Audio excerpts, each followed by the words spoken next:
Hi, English 11 people. I wish I could see you and say hi in person. What I'm going to go over today is the outline, the expectations for the personal essay assignment. The official record-keeping name of this assessment is OEU 4 for quarter 4, Module C. So it's the last unit of the last quarter of the 2019-2020 school year. There are two options that you could choose to do for this personal essay. The first option is to write a personal essay based on the model texts from the College Essays That Worked, the This I Believe essays. I think one of the This I Believe essays was to always look under second base. And then the two videos too, the Sam Burns personal essay that was delivered as a speech, as well as the David Foster Wallace commencement address, which is in many ways a personal essay that he was sharing with the graduates the year that he delivered that speech. So those are our model texts. The Zora Neale Hurston, How It Feels to Be Colored Me, is a personal essay.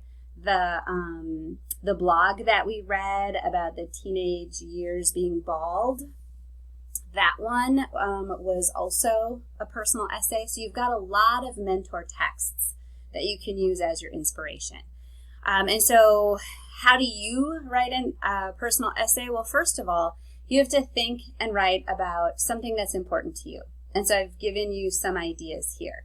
Think and write about a value or a belief that is deeply held and central to who you are. What does that mean? A belief that is part of you based on your family of origin and how you were raised. That could be anything.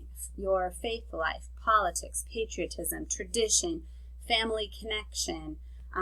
I grew up on a dairy farm, and so a belief that I was raised in was that belief of hard work having value. And so that would be something that I could write about. Is, what I learned by growing up on a dairy farm is that hard work has value. You could write about a belief that is deeply held, that is developed over time through a unique experience, which has since become central to who you are. An experience that I had in my younger single years, way back in my 20s, was I lived in Cameroon, Africa, and taught there for a year. It's an experience that was unique to me. I know other people have lived overseas, but I was the person who was living in Cameroon at that school at that time. And that experience changed me, and it broadened my worldview, and it changed how I see other people in the world. And so I could maybe write something about that. You could write a belief based on your lived experience, something that is unique to you. And this could be maybe the circumstances of your family. It could be maybe something that you struggle with. I know a lot of you have private struggles that you're dealing with, and those are struggles from which we learn so much, right? For most of my years in high school, I was struggling with anorexia nervosa, and I didn't begin my recovery process until I was in college. So that was a lived experience, a struggle that I had, and the recovery from that was the struggle in which I learned so much. And so that's something that I could write about. So think about your life and experiences and memories which taught you this thing that you value, right? So once you've done that brainstorming and thinking, then you select a topic that is either a belief you were raised with or a belief you developed and discovered on your own. Explain how this belief came to be and how it impacts your daily life. This is the part that is going to be the most important part of your essay, okay? It's not the story of, I went on a mission trip and I dug ditches and I painted houses and I played with children and then we slept on the floor at night and it taught me about poverty. What you want to do is pick one thing from that mission trip, like that day that you watched that kid come to the story hour with no shoes and boogers smeared across his face, and how the child was so excited about the story and so interested in learning something new and meeting someone different, and how experiencing that moment with that child taught you the importance of entering into new experiences with that willingness and that excitement to experience everything new and learn from it. Okay, do you see the difference between the grocery list and the story of how it impacts your daily life? This is what we call the so what element. Okay, and we'll get to that in a minute. So explain how the belief came to be, how it impacts your life, why it is important to who you are. You're going to use stories and anecdotes to explain, right? Not a shopping list of things that you did, because that stuff is on your resume and on your student record. This is a chance for you to show the college admissions people who you are on the inside, right? You're going to use concrete images and language to make the abstract understandable and relatable. If I'm going to talk about how growing up on a dairy farm taught me the value of hard work, that's abstract, right? The hard work has value. Well, heck, what does that mean? What does that look like? So I'm going to craft or share a story about what that meant then and how it is still important to me today. So I don't live on a dairy farm. I don't milk cows anymore. I'm a high school English teacher who lives in suburbia. So how does what I learned as a kid about hard work impact my life now, right? What is the so what there? So if you're going to write about a struggle that you had or a quality that makes you amazing, keep asking yourself the so what about it, right? For example, I grew up on a dairy farm. I learned that hard work is important. So what? Well, when I was in high school, I had to work hard because I had to do chores on the farm and schoolwork, and I took piano lessons, and I was on the forensics team. So what? Well, I had to learn how to balance my time, and it was a lot of hard work. So what?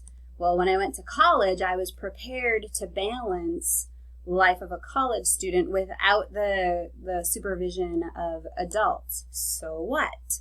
That has impacted how I behaved as a student, how I am as a learner, and how I continue to work. So what? As a mom, I am trying to make sure that my children understand the value of hard work, and that if you work hard, you will accomplish the goals you set for yourself. Okay? So, talk yourself down to the barest element of the so what's until, maybe there aren't any more so what's to ask. And once you do that, and this all happens, in that pre-writing drafting stage. And once you get to the bottom of the so what's, then you're going to be at a place where that essay will practically write itself. I promise. It's kind of a fun process to go through. All right, so that's the first option, a personal essay based on you, your life, your thinking, your feelings, beliefs that you hold close to your heart, things that are parts of your soul, okay? It is a vulnerable essay to write, but these are the essays, when you have one of these done, this is an essay that you can tweak and revise and cut and edit and use for so many different kinds of essay requirements to get into college. And also, in some of your college classes, what you write for this can be an excellent first draft for something that you may need to do in college, okay? Do not hand in the same essay. That would be plagiarism, plagiarizing yourself. College professors are expecting fresh work, but at least it would be a place to start. The second option is to write a college entrance essay, all right? And you had a whole bunch of Johns Hopkins essays that you could look at. I also included a link in Google Classroom to the 2020 essays that worked. So these are the students who are going to be accepted into Johns Hopkins this fall once schools open, right? So you could, use those as as your inspiration. There was a personal essay that I shared with you from a former OHS student about the Rocky Road. That is a college entrance essay that he used that essay for a college entrance, and it was a successful essay for him. You also got to see the Yale essay about write about something you love, and she wrote about ordering Papa John's pizza. So that's also a college entrance essay. So you can respond to one of the prompts provided. The second page of this document in Google Classroom is a list of 13 essay prompts. These are college essay prompts that the English 11 teachers pulled from a lot of different college websites, right? And some of them are retired. I think a lot of them are retired. But you're going to notice as you read through them, a lot of them are kind of the same, right? And so you could write one essay and tweak it a little bit and hit a number of these. But there are 13 here. So there are a lot of options that you could choose from for a prompt that you would like to respond to.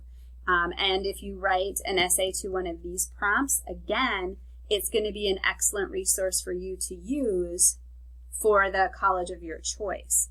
Another option would be to go to the college of your choice, to their website, and dig around for their application, and they will post their essay expectations. The Wisconsin Common App, you can create an account and you can look at the admissions application, you can look at the prompt, and you can respond to that. Okay, so you're going to select a prompt that speaks to you. If you're not going to do one from a college that you want to go to, and you're going to choose from one from the 13 in this packet, choose a prompt that causes a stronger emotional response in you. Okay, if the prompt gets you excited and triggers your emotions, it's going to help you create a better essay that causes a stronger emotional response in your reader, and that's what you want. You want to stand out. The goal of the essay is to write a response that is unique and will set you apart. Make sure that you're providing a response to the prompt, right? And it's going to be thorough and creative and explain your position. So if the prompt is saying write about something you love, the Yale student who wrote about how much she loves to order pizza was a pretty creative essay, because it wasn't just about ordering pizza, was it? It was about comfort and independence. So use stories and anecdotes to explain. You want it to read like a story, not like an explanation informational essay. Use concrete language to make the abstract understandable. Be creative. Make sure, again, that you are going down through those so what questions. Explain, explain, explain. Okay, so 2 options. A reminder, the rough draft for this is due May 14th. I believe that's a Friday. You need to submit your rough draft just like you did with the afterward essay. I will mark that it's been submitted. You need to also make sure when you submit that rough draft that you have included questions and comments to me for conferencing. We will conference the paper, meaning you will submit it to me. I will return it to you immediately so you still have access. And then I will answer your questions, ask my own questions, make comments, and then you have those. And then you need to resubmit that rough draft a second time. And then another little conversation will take place. If you want to do face-to-face conferencing, I will have Zoom meeting times scheduled, and you can sign up for those, and we can do a face-to-face conference. Face-to-face, I think, is a lot faster and more thorough, perhaps, than the commenting one. And the final draft is due May 29th, so you have until from May 14th to May 28th to get that conferencing done. Okay, so that's, what is that? That's 14 days. All right. This is the personal essay assignment. Let me know if you have questions.